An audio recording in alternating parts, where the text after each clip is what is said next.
E um grande questionamento começa a acontecer por parte de muitos israelenses.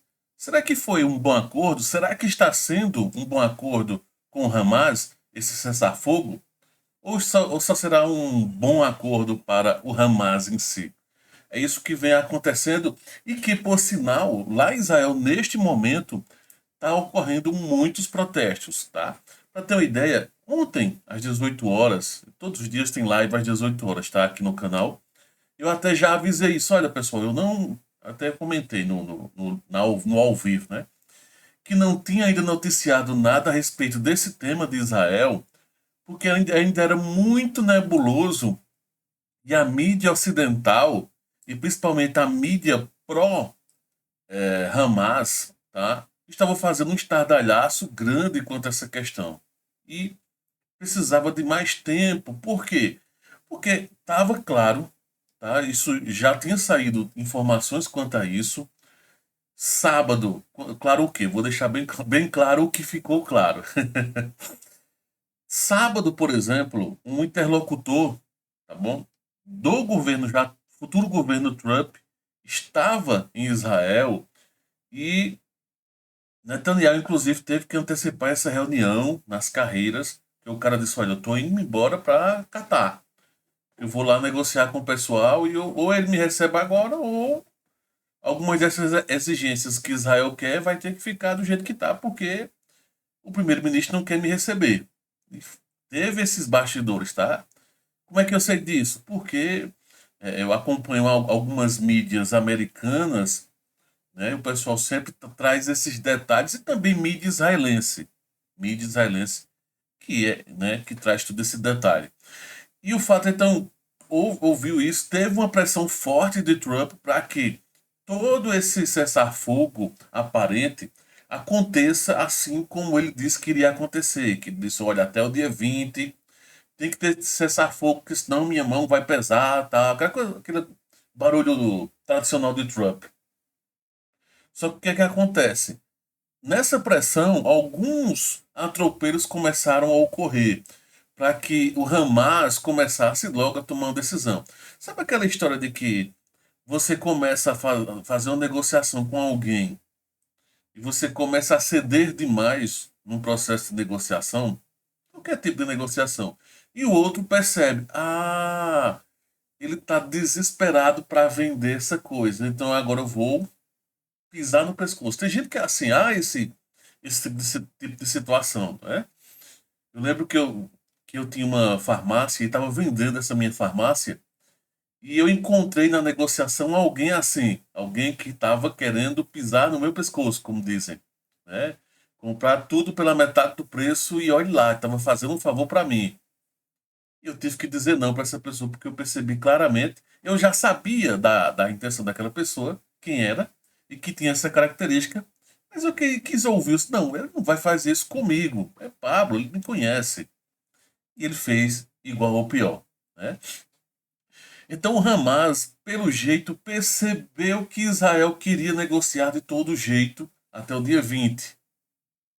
E aí aconteceu todo esse desenrolar, essa situação, ocorrendo vários protestos, tá? Ó, por exemplo, isso é só alguns. 2 horas atrás aconteceu. Manifestantes, enquanto eu estou gravando, agora são horário de Brasília, 9 horas e 17 minutos, horário de Brasília, então 2 horas atrás, manifestantes de direita que se opõem ao acordo de reféns marcham até o gabinete do primeiro-ministro. Citando de manifestantes, né, condenando o acordo de reféns, porque estão condenando, estão reclamando de todo o processo em si. Não é só simplesmente aquelas etapas de retirada, de cessar fogo. É que, diferentemente do que aconteceu um tempo atrás, de libertação de alguns reféns, agora a proporção está muito maior. E estão reclamando exatamente disso, né? Da proporção. Tem um outro caso aqui, ó. Sim, aí vai saindo um monte de boatos, né? Outro funcionário israelense comenta que Israel, né, a IDF, não vai se retirar, nega que vai se retirar gradualmente do corredor de Filadélfia, que é uma região, daqui a pouco eu mostro no mapa, tá? E, sim, tá, sangue judeu não é barato, manifestação contra acordos de reféns chega ao Knesset. Então, chegou já o dito congresso, como se fosse um congresso né, os deputados, senadores, enfim, o Congresso lá de parlamentares israelenses começaram a fazer a população fazer pressão. Então, tem até o Bibi, acorde, sangue judeu não é barato, gritam os manifestantes, principalmente adolescentes ortodoxos, né, que é o apelido de Netanyahu, né? Enfim, então começa toda essa força de pressão dos mais radicais, ou até moderados, tá? Estou falando aqui os radicais, mas os moderados também. Aí o chefe do Mossad e a equipe israelense ainda em Doha, finalizando detalhes do acordo de reféns. E aí o pior de tudo é que em meio a todo esse imbróglio, nessas negociações, ó, vai ser assim, porque o Hamas estava querendo libertar corpos, aí disseram, não, nessa primeira fase vamos tentar, né, fazer uma troca com vivos dos dois lados. É o mais sensato. Né? O pessoal está há muito tempo. Os corpos nós fazemos na segunda e na terceira etapa. E aí o Hamas estava querendo colocar no meio, né, algumas pessoas que já tinham falecido, tem toda essa questão em meio a isso. Cadê? Deixa eu pegar aqui. E aí vem a pior parte que é. Deixa eu dar no comecinho aqui da matéria. Sim, aí antes de mostrar a outra parte da matéria, o pai de soldado morto do IDF diz que militares podem resgatar reféns sem necessidade de acordo. Então tá falando sobre isso. E aí vem a questão da ajuda, né, que vão ajudar com cerca de US$ 16.500 a cada um dos libertados, né, dos reféns que vão ser libertados, para meio que reiniciar. E aí vem a grande questão que é o seguinte: o gabinete do primeiro-ministro alega que o Hamas está desistindo de alguns acordos e adia a votação do gabinete sobre o acordo. Então, desculpa aí a redundância, a repetição, melhor dizendo, acordos e acordo, mas tem a ver com tradução, né, do hebraico para o inglês, do inglês para o português, então vai sair algumas discordâncias, normal, leves discordâncias. Mas o fato então é que, segundo a imprensa, né, tá noticiando, isso aqui está no The Times of Israel, tá? Um jornal que eu costumo acompanhar muita coisa, ele sempre está trazendo informações importantes, relevantes, ele é levemente neutro, né? Ninguém é neutro, mas ele tenta se manter, né, criticando os dois lados da moeda, aquela coisa todinha, né? Já o The Jerusalem Post ele é um pouco mais pró-Israel, mais forte, pró-governo. Eu também gosto de estar dando uma olhada, mas sempre com uma certa cautela. E aí fala exatamente sobre isso que eu comentei lá do acordo.